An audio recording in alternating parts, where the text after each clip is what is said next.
ఎల్సలా books పాడ్కాస్ట్కు స్వాగతం. ఈరోజు మనం మన క్యాలెండర్లను కాసేపు పక్కన పెడదాం.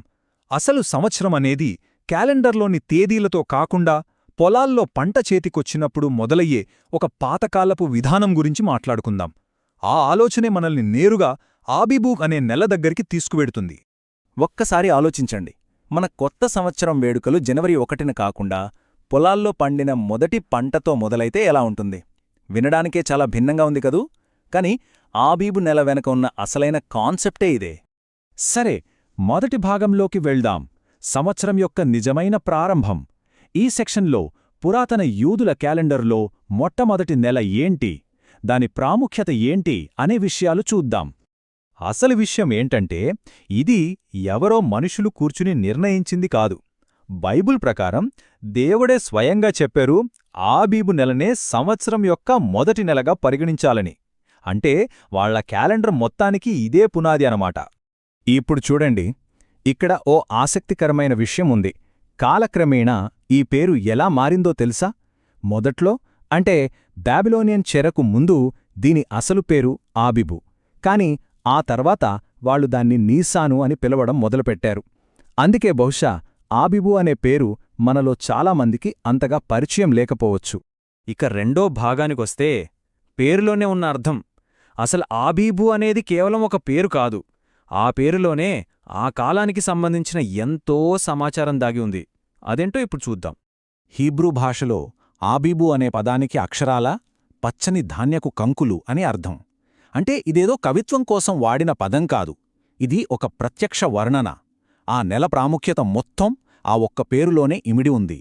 సరే, మరి మన ఆధునిక క్యాలెండర్తో పోల్చుకుంటే ఈ ఆబీబు నెల ఎప్పుడు వస్తుంది అని చూస్తే, ఇది దాదాపుగా మార్చి, ఏప్రిల్ మధ్యలో వస్తుందన్నమాట. ఇది ఏదో యాదృచ్ఛికంగా జరిగింది కాదు.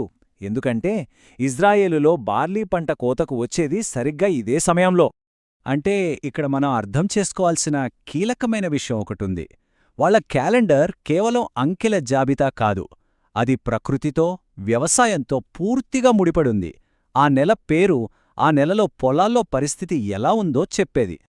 ఇప్పుడు మూడో భాగానికి వెళ్దాం. వేడుకల నెల. ఆబీబు నెల అంటే కేవలం పంట కోయడమే కాదు. అది 2 విధాలుగా వేడుకలకు కేంద్రంగా మారింది. ఒకటి పంటకు సంబంధించింది, మరొకటి చరిత్రకు సంబంధించింది. ఆబీబు నెల కేవలం ఒక వ్యవసాయ నెలగానే మిగిలిపోలేదు. దానికొక గొప్ప చారిత్రక ప్రాముఖ్యత కూడా తోడైంది. ఇశ్రాయేలీయుల చరిత్రలోనే అత్యంత కీలకమైన సంఘటన అంటే ఐగుప్తు బానిసత్వం నుండి వాళ్లు విడుదల పొందింది సరిగ్గా ఇదే నెలలో జరిగింది. అందుకే ఈ నెలలో 2 ప్రధానమైన వేడుకలు జరిగేవి. ఈ రెండూ కూడా ఒకదానితో ఒకటి ముడిపడి ఉండేవి. మొదటిది వాళ్ల స్వేచ్ఛకు గుర్తుగా చేసుకునే పస్కా పండుగ. రెండవది వాళ్ల పొలంలో పండిన మొదటి పంటను దేవునికి అర్పించడం. ఇక్కడే చరిత్ర, పంట రెండూ కలిసి ఒకే వేడుకగా మారాయి. 4వ భాగం, పంట యొక్క వాగ్దానం.